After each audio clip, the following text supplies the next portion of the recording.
The Secret of the Abandoned Sanatorium. The case of Ivan Larionov. The town of Novozerny was unremarkable, a small population, a quiet atmosphere, old houses. But in the forest, a couple of kilometers from the center, there was a building that the locals did not talk about out loud. Once it was an elite sanatorium named Chekhov. After an accident in 1977, when a fire broke out in the building and several people died, the sanatorium was closed and the documents were classified. In 1985, a 17-year-old boy named Sergei Larionov disappeared in the city. Calm, smart, with an interest in history. He was last seen near the sanatorium. His parents reported it to the police, but the case did not move forward. Then his uncle, prosecutor investigator Ivan Larionov, took up the investigation. He arrived from Moscow on vacation, but upon hearing about the disappearance, he decided to act independently.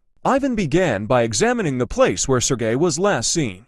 On a forest path leading to the sanatorium, he found a scrap of a notebook. It had a diagram of some room.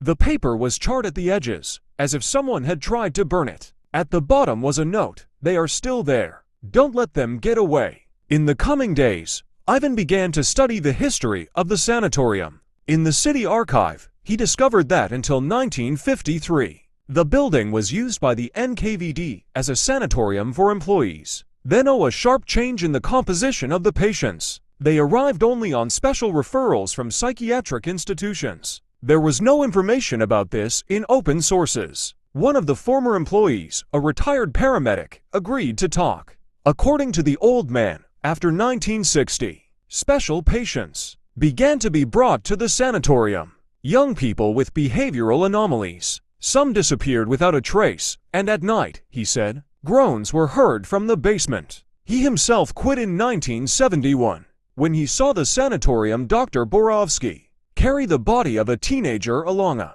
secret corridor into the forest. Ivan decided to enter the building at night. With a flashlight, a weapon, and an old diagram in his hand, he crossed the overgrown path. The sanatorium greeted him with an eerie silence. The walls were covered in mold. The window panes were broken, and the remains of medical equipment were scattered everywhere. In the basement, he found a door with a bolt. Behind it was a room with an operating table, cabinets with records and photographs. Sergei was on one of them. Signed, Subject Number 31, Alpha Level. This meant that someone was continuing the experiments. There was a secret hatch in the corner. It led to a tunnel that went underground. Ivan walked for about half an hour until he came to a small cell where he found his nephew.